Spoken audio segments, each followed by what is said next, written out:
Shalom. I'd like to start out with saying Call Halayim La Yahweh, Ba'Shem Yahushai, Ba'Shem Harakak Wadash Ma'amah. Double honors to the elder apostles of the great millstone, double honors to our elder apostles as well, and her one by Yasha, all down in the Lionston camp. Salutations to the Akim of the person of truth, sincerity, and truth, and peace and blessing to the men, women, and children that believe in the name of Yahweh Ba'Shem Yahushai. All right, now Chnak Sa'am by Yasha, all from the Lions of the Yasha camp. This is another Lions Den News and Prophecy. All right. And you already know how we do. Let's go ahead and start it off. This is Second Ezra chapter 15, verse 1. It says, Behold, speak thou in the ears of my people the words of prophecy which I'll put in thy mouth, saith the Lord, and cause them to be written on paper, for they are faithful and true. All right. And so this article right here says, U.S. strikes southern Iran as Trump shares plans for nuclear dust. Dow futures gained 306 points. Brent crude above 97 dollars a barrel, I'm guessing. It says late Monday, U.S. stock futures climbed and oil markets remain volatile. The United States carried out defensive strikes on southern Iran after President Trump said negotiations are proceeding nicely. And I don't think they are. I don't think there's really any negotiation being done. And what is a defensive strike? Like on somebody else's land. An offensive strike is somebody's attacking you offensively and you're defending yourself. So like I don't know if they meant to word it like that or if you know or if that was a typo, but I mean if you're having negotiations, why is there still any still if you're having negotiations, why is there strike still being done? I really honestly think he says things like that just to manipulate the economy, man. And and cause investments to go certain ways, and which is giving hints to his friends, the rich elite in MRFers, where to put their money, where to put their money, where to take their money from. All he changes and manipulates the market with the tweet on True Social. Because think about it, every time he tweets a certain way, right, it fluctuates the gas prices.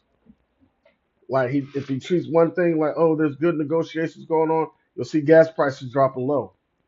But if he said, oh, we're gonna have to bomb them again, they're still cluttering the Strait of Hormuz, you're gonna see gas prices skyrocket, going up. See that? So he's manipulating the whole thing with what he says, not necessarily with what's truly going on over there. Because in my opinion, there's like Iran said, they ain't damn a deal, basically. All right, so it says Dow futures rise as markets with watch Iran ceasefire talks. See that? It says Dow futures rose 306 points over a 60% to 50,968, while the S&P 500 futures gained 50.75 points or 68% to 7,541.75. And the NASDAQ 100 futures climbed 286.75 points or 9% to 29,845.50 as around 8:29 p.m. Eastern Standard Time. Um, right, so everybody's watching what's going on over there, so they'll know they're not even concerned with the fighting and unaliving that's happening to any of the individuals. They're watching to see what the economy is going to do with the, you know what I'm saying, with the way this war is going on. You see that?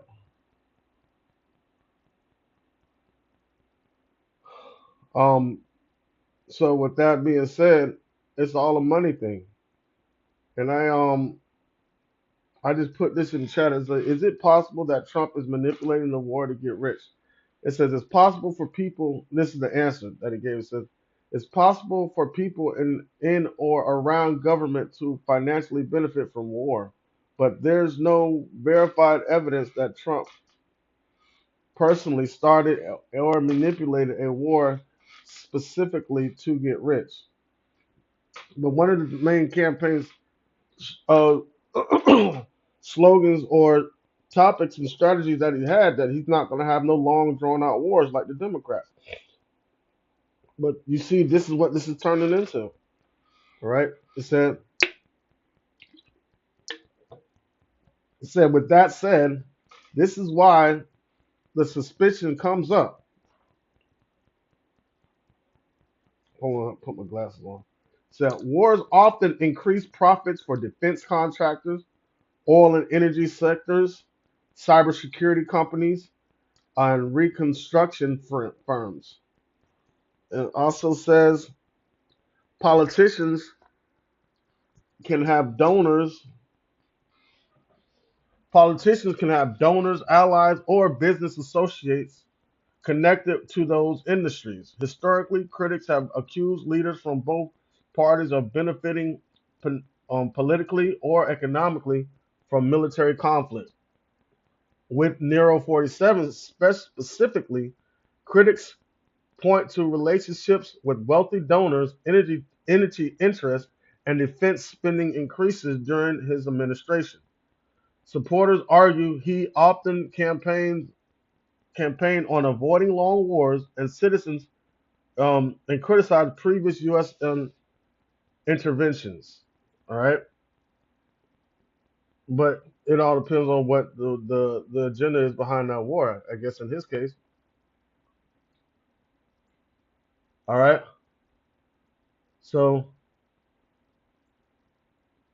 so like it's obvious. Allegedly, he said that he's benefiting. Him and his buddies are benefiting financially from this war, while it fluctuates the global economy. And some have said the tweets are signal indicators on what to do for they should do with their money. All right. So it gave a breakdown of the Dow, Nasdaq, and the S&P 500. But now it says in commodities, WTI crude oil fell 5.51% to 91.28 per barrel. Brent crude added 1.52% to $97.60 per barrel. Natural gas costs rose 79% to $2.93 per MMBTU. Meanwhile, as the US dollar index stood at 99.039, up 3%. Asian markets are mixed, with South Korea Kospi gaining 2.25% to 8,024.65, and Japan's Nikkei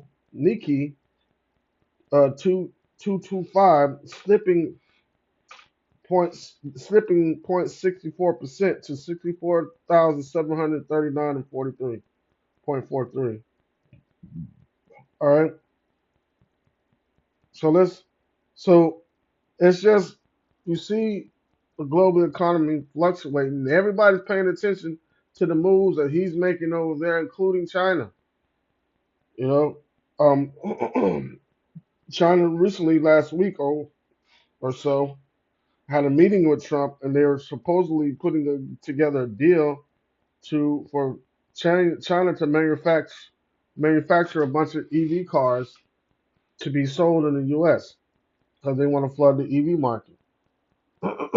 Get more EV cars on the road, less crude oil you need because less gas you'll need, and you can manipulate the price of gas. If the demand is not as high, then the price will come down because the price goes up when the demand is high because for one, the cost that it takes to get it, and for two, the supply that they have for that demand.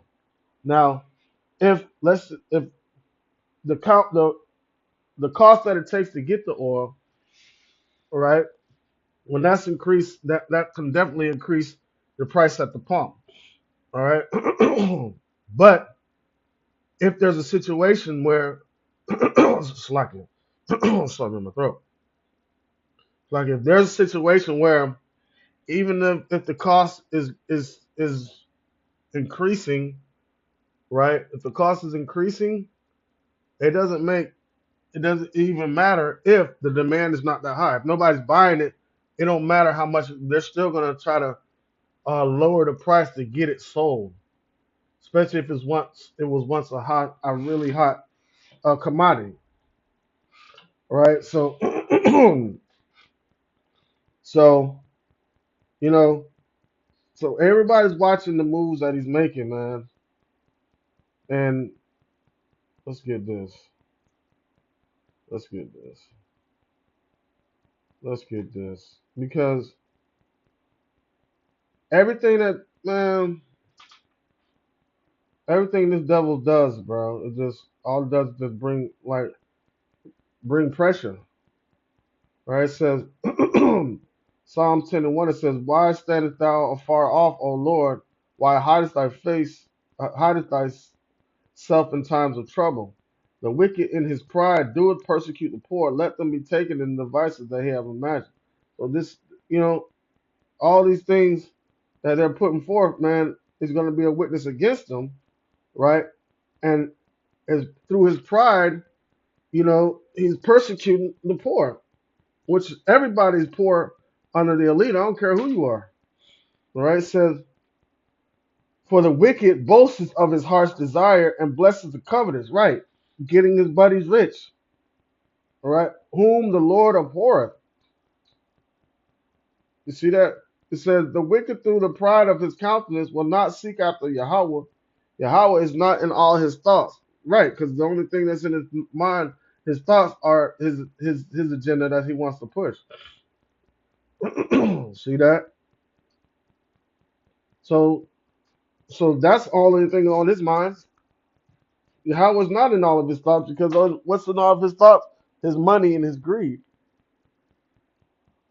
All right, it says CENTCOM says U.S. conducted defensive strikes in southern Iran. All right, let's see what this means because like I want to know what a defensive strike is if you're not being attacked. It says U.S. Central Command said American forces launched strikes targeting Iranian missile launch sites and boats allegedly attempting to place mines near key waterways.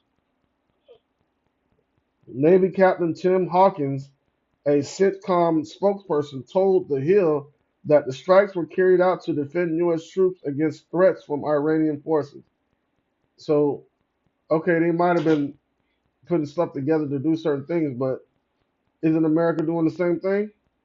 So if they were to go and construct strikes on those military bases that they have over there, then they would say they would be wrong.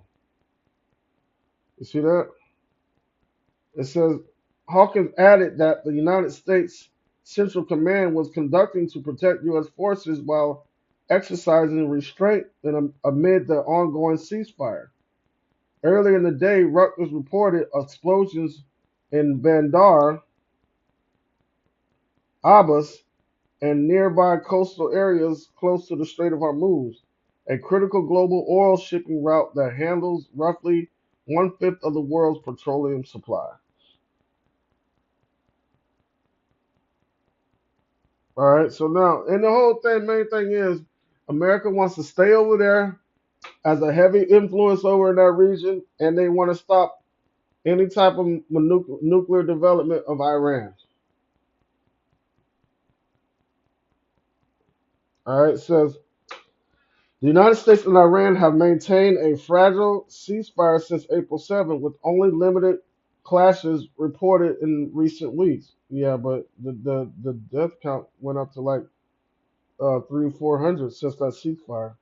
According to reports, Washington and Tehran are discussing a memorandum of understanding that could reopen the Strait of Hormuz fully and potentially require Iran to surrender its enrichment uranium stockpile. Earlier Monday, Trump said negotiations were proceeding nicely and described the possible arrangement as a great deal for all or no deal at all.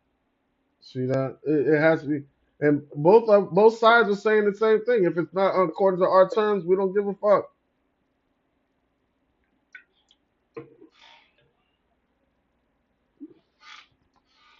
All right. So it says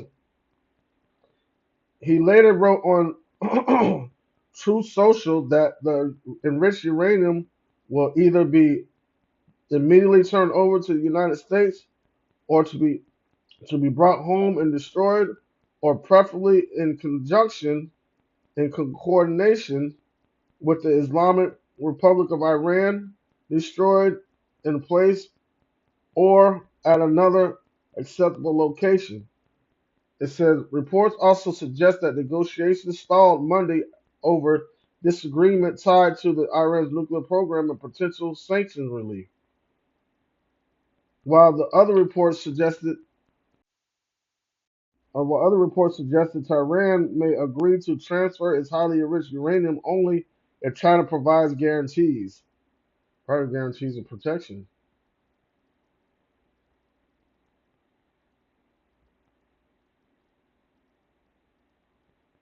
The United States administration has reportedly said Iran must not obtain nuclear weapons, while Tehran maintains its nuclear program is intended for peaceful purposes. Right, so I don't know. They're stuck on this uranium enrichment like as if, you know, Iran's going to get a big nuclear missile and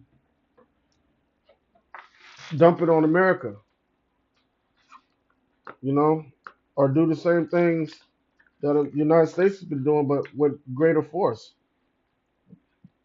with nuclear force. Eventually, he's gonna get hit, man.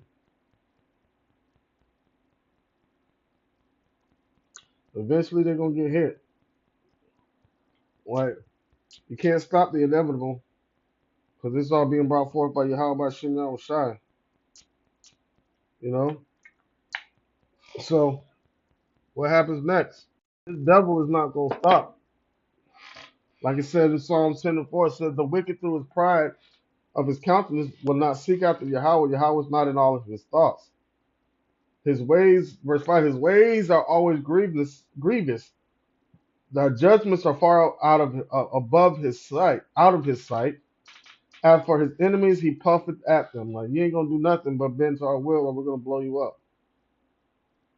Verse 6, it says, he saith in his heart, I shall not be moved, for I shall never be in adversity. And that's why he don't want Iran they don't want Iran to develop any nuclear missiles or nuclear weapons at all because they feel like they're gonna turn them on the United States. You know, of course, a bully doesn't want anybody else to have any arsenal because of all the bullying they've been doing for years. You know, so they're saying the best way to keep America safe is to keep them from being able to retaliate against America for America opposing his will on these places. I just want to touch on that a little bit. Lord willing, lessons to edify the service purpose for the hope of the elect, the ones who truly believe in the name Yahweh Shema Shai. With that, like I say, call Halayim, La Yahweh, Bashem Yahweh Shai, Bashem Harikak Wadash Mahamath. Double honors to the elder apostle, the great millstone. Double honors to our elder apostle, the well, her one Bunyan Shah, down here the lines in camp. Salutations to the Arkham and the pushing the truth, to sincerity and truth, and peace and blessing to the men, women, and children that believe in the name Yahweh Shema Shai. Shalom.